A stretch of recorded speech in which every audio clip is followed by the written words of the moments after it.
দাজ্জালের ফিতনা পৃথিবীর সবচেয়ে বড় ফিতনা। আদম আলাইহিস সালাতু ওয়াস সালাম যেই ফিতনায় পা দিয়ে জান্নাত থেকে বের হয়ে গেছেন, ওটাও ফিতনা। আল্লাহ বললেন এই গাছের নিকটে আসিও না, এই গাছের ফল খেও না। খেয়ে নিলেন, তো ফল খেতে নিষেধ করাটা ফিতনা। খেয়ে নিলেন, ফিতনায় পড়ে গেলেন, ফিতনা থেকে বাঁচতে পারলেন না।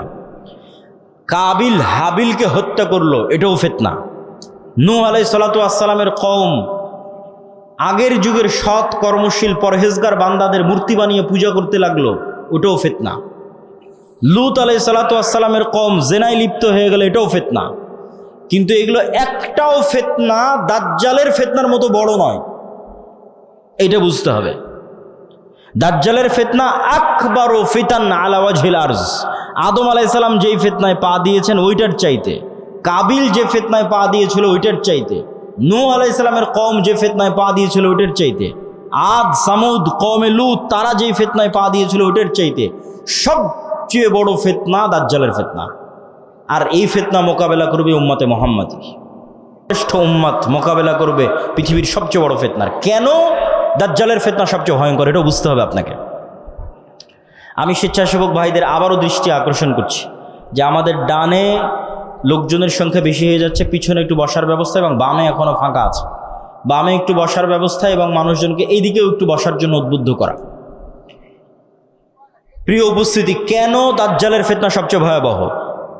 দেখেন, কওমে নূহ আলাইহিস সালামের কওম যখন বড় বড় আল্লাহওয়ালা পীর বুজুর্গ দিনদার মানুষের মূর্তি বানালো, তখন তারাও জানতো যে এই মূর্তির কোনো ক্ষমতা নাই। ইয়া আবাতি লিমা তা'বুদু মা লা তাসমাউ। ইব্রাহিম আলাইহিস সালাম বাপকে বলছে, হে আমার বাপ, এমন মূর্তির কেমনে ইবাদত করো যে শুনতেও পায় না, দেখতেও পায় না। তাহলে আগের যুগের মানুষ যে মূর্তির ইবাদত করতো অথবা এখনো করে, তাদের সাথে কোরআনের যে তর্ক বিতর্ক, ওই তর্ক বিতর্কের মানদণ্ড হচ্ছে তোমরা যেই সমস্ত বাতিল ইলাহের পূজা করো এদের রব হওয়ার ক্ষমতা নাই। রব হওয়ার ক্ষমতা নাই মানে কথা বলার ক্ষমতা নাই, শোনার ক্ষমতা নাই, দেখার ক্ষমতা নাই, সৃষ্টির ক্ষমতা নাই। এরা একটা মাছি বানাতে পারবে না, মশা বানাতে পারবে না।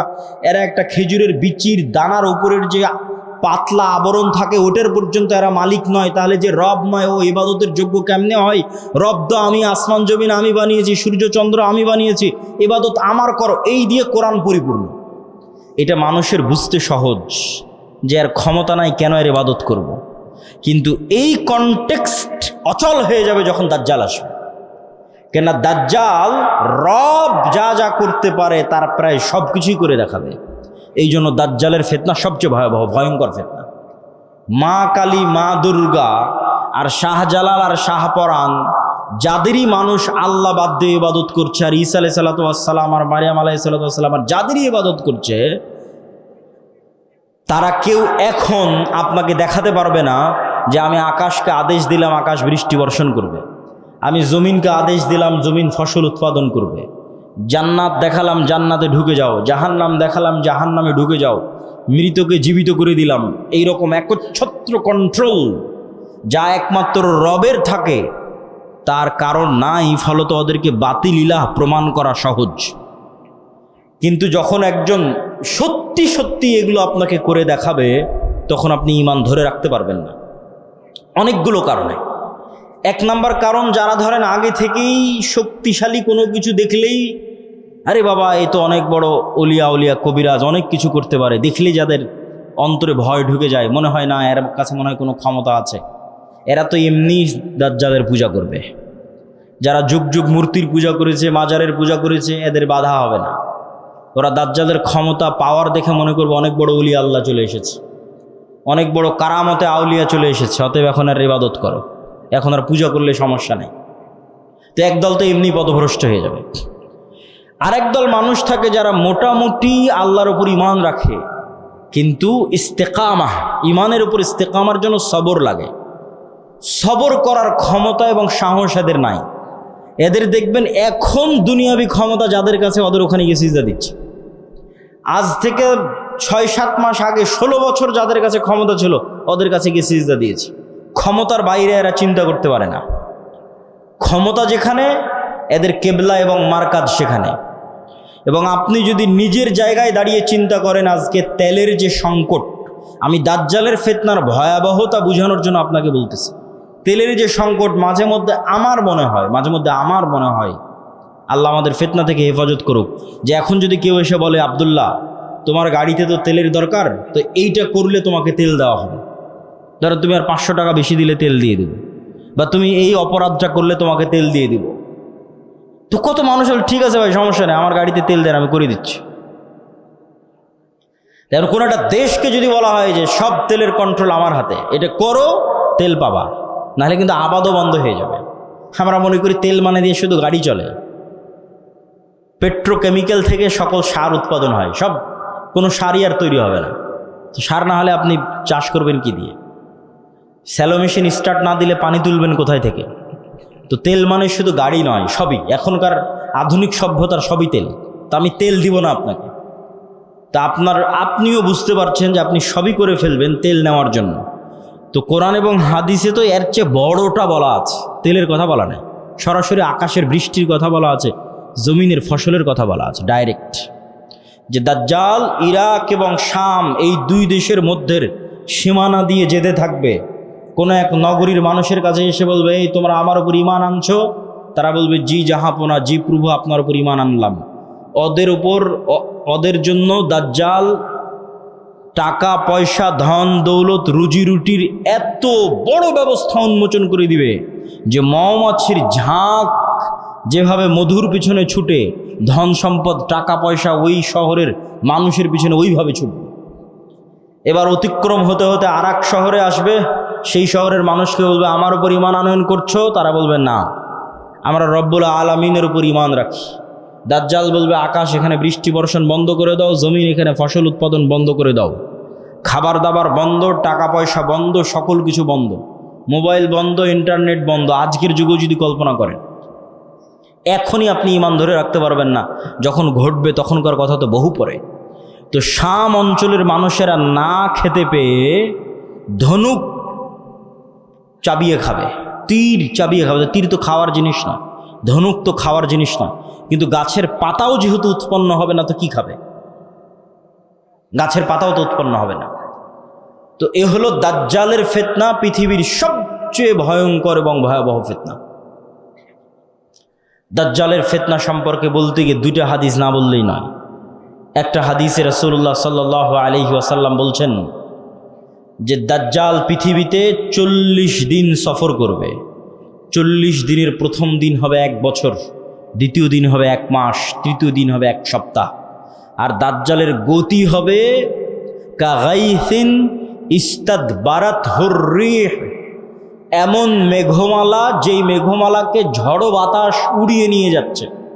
এই যে কয়দিন পরে কালবৈশাখী ঝড় হবে, আকাশে তাকিয়ে দেখবেন ঝড়ের সময় মেঘ কত দ্রুত চলে। তো ঝড়ের বাতাসে যে মেঘ খুব দ্রুত চলে, এরকম দ্রুত গতি হবে দাজ্জালের। তো আল্লাহর নবী মেঘের সাথেও তুলনা দিয়েছেন। এখন যন্ত্র দিয়ে মেঘের মতো আকাশে উড়বে না দাজ্জাল নিজেই আকাশে উড়বে, আল্লাহু আলাম, আল্লাহ সুবহানাহু ওয়া তাআলা ভালো জানেন। কিন্তু দাজ্জালের আগমনে পৃথিবীতে এত ব্যাপক বৈপ্লবিক পরিবর্তন হবে যে পৃথিবীর দিন 1 বছরের সমান হয়ে যাবে। এটা হঠাৎ করে আল্লাহর আদেশে, কোনো কারণ ছাড়াই আল্লাহ বলবেন দিন এখন তুমি 1 বছরের সমান হও, এরকম নয়। আল্লাহ লাতিফ, প্রত্যেকটা জিনিস ঘটনা পরম্পরায় হয়, মানুষ দেখবে এটা স্বাভাবিক। তথা এই ভূমণ্ডল, নভমণ্ডল, সৌরজগতে এমন বৈপ্লবিক কোনো পরিবর্তন হবে, অথবা এই পৃথিবীতে এমন বৈপ্লবিক কোনো পরিবর্তন হবে, অথবা সূর্য এবং চন্দ্রের বর্তমান ঘূর্ণায়মান প্রক্রিয়ায় এমন বড় বৈপ্লবিক পরিবর্তন হবে যেটা স্বাভাবিক হতে সময় লাগবে। 1 দিন হবে 1 বছর, তারপরের 1 দিন হবে 1 মাস, তারপরের 1 দিন হবে 1 সপ্তাহ, তারপরে স্বাভাবিক। ওইটার আগে কিছু একটা ঘটবে। দাজ্জালের আগমনই ওই রকম ভয়ঙ্কর এবং ব্যতিক্রম হবে। আল্লাহু আলাম সেটা কি হবে। দাজ্জালের বিষয়ে আরেকটি হাদিসে রাসূলুল্লাহ সাল্লাল্লাহু আলাইহি ওয়াসাল্লাম, যেটা তামিম আদ-দারির হাদিস, যারা 30 দিন সমুদ্রে লাইবা বিহিমুল মাউজ শাহরান কামিলান, সমুদ্রের ঝড়ো বাতাস এবং ঢেউ 1 মাস যাবৎ তাদেরকে কোথায় নিয়ে গেছে কোনো কন্ট্রোল ছিল না নৌকার উপর। এক দ্বীপে গিয়ে যখন নৌকা ঠেকলো তখন দেখছে একটা প্রাণী, জীবজন্তু, জানোয়ার, গরু ছাগল মহিষ যেমন জীবজন্তু জানোয়ার, এরকম জীবজন্তু জানোয়ার যার মুখ এবং পা সব এত বিশাল লোমে ঢাকা যে কোনটা মুখ আর কোনটা পিছন এটা বোঝা যাচ্ছে না, এই জানোয়ার কথা বলতেছে। তো মানুষ তো কোনোদিন দেখেনি, মানুষ ছাড়া আর পৃথিবীর কোনো জীবজন্তু জানোয়ারকে কথা বলতে। তো আরবের ওই মানুষেরা এই জানোয়ারকে কথা বলতে দেখে মনে করেছে এটা জিন, শয়তান, কিন্তু জীবজন্তু জানোয়ার। ও বলছে আনাল জাসাস, আমি গোয়েন্দা, একটা মানুষ তোমাদের সাথে সাক্ষাতের অপেক্ষা করছে, এদিকে যাও। তো তামিম আদ-দারি বলছে আমরা যখন ওই মানুষের কাছে গেলাম, বিশাল দেহের মানুষ, এত বিশাল দেহের মানুষ আগে কোনোদিন কখনো দেখিনি। তো দাজ্জালের বিশাল দেহের হওয়াটা কি ব্যতিক্রম কিছু? ব্যতিক্রম কিছু নয়। আমরা এখন 5 ফিট 5 ইঞ্চি 6 ফুট হয়ে গেছি, কিন্তু আদি পিতা আদম আলাইহিসসালাম তো আর 5 ফিট ছিলেন না। আদম আলাইহিসসালাম ছিলেন 60 দেরা, 60 হাত, 60 গজ, 40 মিটার, প্রায় 10 তলা 15 তলার সমান উঁচু। তাহলে এখন যদি আদম আলাইহিসসালাম আমার সামনে উপস্থিত হয়, তাহলে আমি তো আশ্চর্য হয়ে যাবো, কারণ এই বিশাল দেহের মানুষ তো আমি কোনোদিন দেখিনি। তাহলে দাজ্জাল বিশাল দেহের হবে, এটা ব্যতিক্রম নয়, কেননা দাজ্জাল তো আদমেরই সন্তান, মিন উলদে আদম, আদমের সন্তান। তো তার হাত, তার হাঁটু এবং তার কাঁধ এমন শক্ত করে বাঁধা আছে। আমরা তাকে জিজ্ঞেস করলাম তুমি কে? সে বলে আমার পরিচয় তোমরা জানবেই, তোমরা বলো তোমরা কারা। তা আমরা আমাদের পুরো ঘটনা বললাম। এবার দাজ্জাল 4টা প্রশ্ন করেছে। নাখাল বাইসান, আইনে জোগার, বহাইরা তাবারিয়া, নাবিয়ুল উম্মিয়িন। বহাইরা তাবারিয়া, sea of Galilee, lake of Tiberias. নাখলে বাইসান, বাইত শিয়ান। আর আইনে জোগার, স্প্রিং অফ জোয়ার। আর নাবিয়ুল উম্মিয়িন, পড়ালেখা জানে না, লিখতে জানে না, পড়তে জানে না, এমন নবী। আমাদের নবী মুহাম্মদ সাল্লাল্লাহু আলাইহি ওয়াসাল্লাম লিখতেও জানতেন না, পড়তেও জানতেন না। উনি দেখে যে পড়বেন এটা জানতেন না, কোরআন মুখস্থ করেছিলেন। প্রিয় উপস্থিতি, তো দাজ্জাল তাদেরকে এই যে 4টা জিজ্ঞেস করলো, 4টা জিজ্ঞাসার প্রথম 3টে জিজ্ঞাসার সাথে পানি কানেক্টেড আছে, পানি এবং চাষ কানেক্টেড আছে। সি অফ গ্যালিলি, পানির উৎস, বহাইরা তাবারিয়া, ইসরায়েলের সীমানার মধ্যে। এখন এটা ইসরায়েলের সীমানার মধ্যে। বাইবেলের প্রফেসি অনুযায়ী তথা বাইবেলের বর্ণনা অনুযায়ী ঈসা আলাইহিসসালাতু ওয়াসসালাম যত মুজিজা দেখাতেন সব এই সাগরে, এই সাগরের আশেপাশে, এই লেক, এই হ্রদ, এই খালের আশেপাশে। তো দাজ্জাল বলছে একদিন এখানে পানি থাকবে না। এখন পানি দাজ্জাল আসার আগেই শেষ হবে সেটা ঠিক না, আসলে না, দাজ্জাল আসার শেষ হবে না। কেন আরাক হাদিসে বলতেছে ইয়াজুজ মাজুজ যখন বের হবে তখন ওরা বহাইরা তাবারিয়ার পানি খেয়ে শেষ করে দিবে, খেয়ে শেষ করে দিয়ে অন্যদিকে আগাবে পানি শেষ করার জন্য। তাহলে পানি যদি দাজ্জাল আসার আগেই শেষ হয়, তাহলে ইয়াজুজ মাজুজ আবার কোথায় পানি পাবে? এটাও তো একটা প্রশ্ন। কিন্তু দাজ্জাল বলছে এখানে একদিন পানি থাকবে না। তার মানে কি ইয়াজুজ মাজুজ এসে শেষ করবে ওইটার ভবিষ্যৎবাণী, না দাজ্জাল আসার আগেই শেষ হবে? মানে অনেকেই দেখি এখন খুঁজে যে বহাইরা তাবারিয়াতে পানি শেষ হচ্ছে কিনা, সেটার জন্য বলতেছে যে পানি যে দাজ্জাল আসার আগেই শেষ হবে এটা মনে করাটা একদম 100% ঠিক এটা বলা যাবে না। কেন আরাক হাদিসে কি বলা হচ্ছে? ইয়াজুজ মাজুজ এসে বহাইরা তাবারিয়ার পানি খেয়ে নেবে। তো বলে এখানে একদিন পানি থাকবে না। 2 নম্বর কি?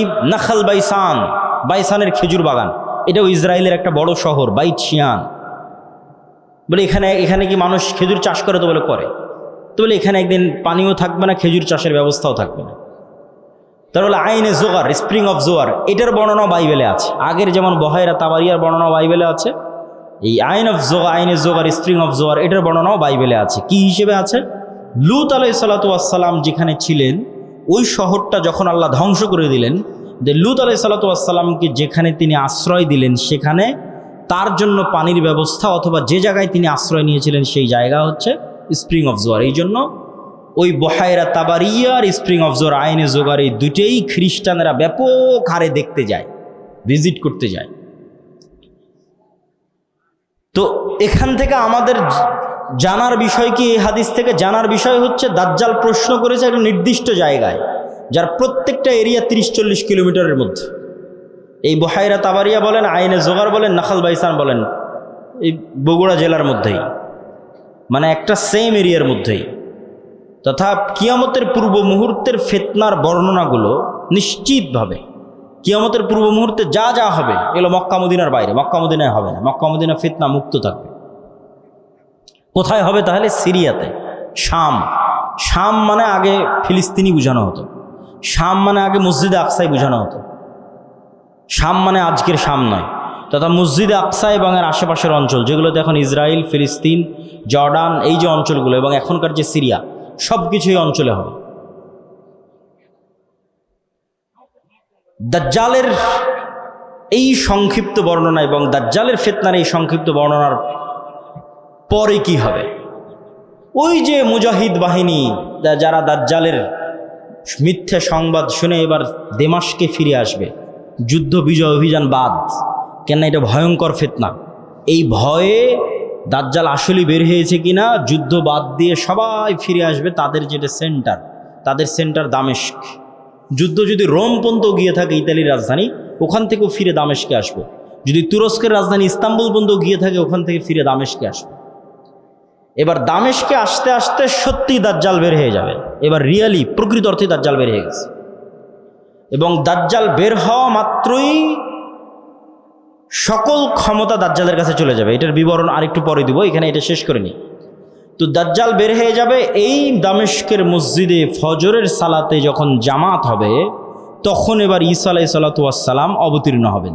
কেননা দাজ্জালের ফিতনা যেই লেভেলের অলৌকিক, ওইটা মোকাবেলা করার জন্য ওই লেভেলের অলৌকিক লাগবে। তথা দাজ্জালের এই ফিতনা মোকাবেলা ওই মুজাহিদরাও করতে পারবে না যারা ইস্তাম্বুল বিজয় করেছে, রোম বিজয় করেছে। এবং কিছু কিছু হাদিসের বর্ণনা অনুযায়ী তারা ভারতও বিজয় করতে পারে। মানুষের মাথায় একটা চিত্র আগে থেকে ঢুকে আছে যে দাজ্জাল যখন বের হবে পৃথিবীতে, তখন পুরো পৃথিবী দাজ্জালের কন্ট্রোলে থাকবে। এটা ভুল কথা।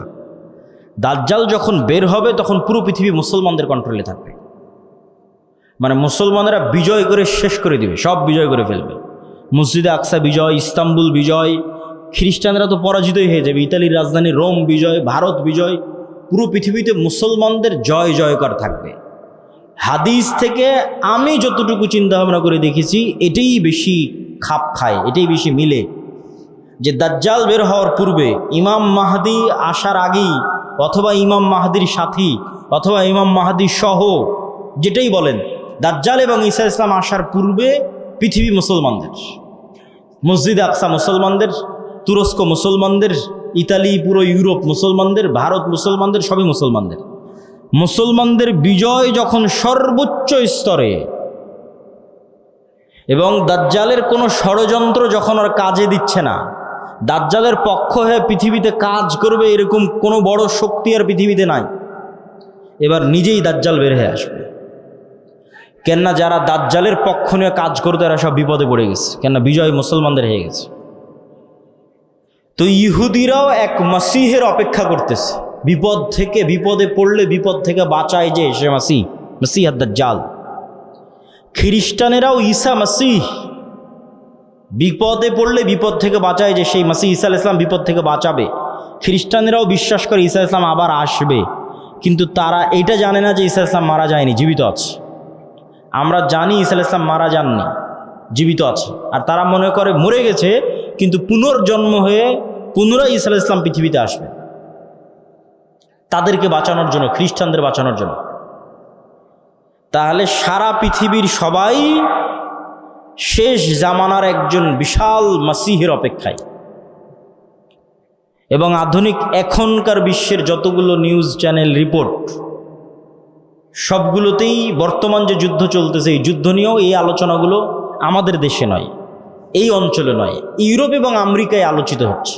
যারা বিশ্ব শাসন করে তাদের কাছে, তাদের ভাষায় দাজ্জাল হচ্ছে অ্যান্টি ক্রাইস্ট ইংরেজিতে, আর মালহামা হচ্ছে আর্মাগেড্ডন, আর জেসাস ঈসা আলাইহিস সালাম উনি আসবেন।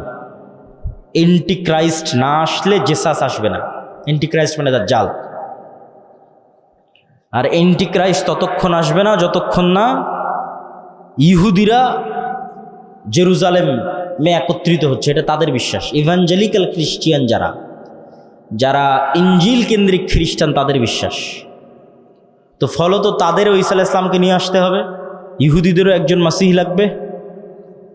ফলত সবাই সেইটারকে সামনে নিয়ে কাজ করতেছে যে ওইটা যত দ্রুত ঘটানো যাবে তত দ্রুত মনে করতেছে আমাদের বিজয়। কিন্তু সবার কামনা অনুযায়ী তো কাজ হবে না, সবার চাওয়া অনুযায়ী কাজ হবে না। কেননা সবাই ভুল বুঝবে, ভ্রান্তিতে পা দিবে। কি কি ভ্রান্তিতে পা দিবে বলি? ইহুদিদের আসল মাসিহা যিনি, আসল মাসিহ যিনি, তিনি তো চলে এসেছেন, কিন্তু তারা তো গ্রহণ করেন। ইহুদিদের প্রকৃত মাসিহ তো ছিল মুহাম্মদ সাল্লাল্লাহু আলাইহি ওয়াসাল্লাম নিজেই। মুহাম্মদ সাল্লাল্লাহু আলাইহি ওয়াসাল্লামের অপেক্ষায় তারা মদিনায় গিয়ে বসে থাকতো, অনেক আগে গিয়ে বসেছিল, ইমান তো আনেনি। তো এরা তো মাসিহকে চিনতে পারেনি। ঈসা আলাইহিস সালাম তো মাসিহ চিনতে পারেনি, ইমান আনেনি, ঈসা আলাইহিস সালামকে হত্যা করার চেষ্টা করেছে, নিকৃষ্ট। তো এই জন্য এদের সঠিক মাসিহ এরা পাবে না। এরা দাজ্জালকেই মনে করবে আমাদের মাসিহ, কিন্তু দাজ্জাল তো হবে ভ্রান্ত। এই জন্য দাজ্জালের অনুসারী কারা হবে? ইহুদিরা। রাসূল সাল্লাল্লাহু আলাইহি ওয়াসাল্লাম বলছেন, ইয়াতবাউ দাজ্জাল ৭০ আলফা ইয়াহুদ মিন আসবাহান।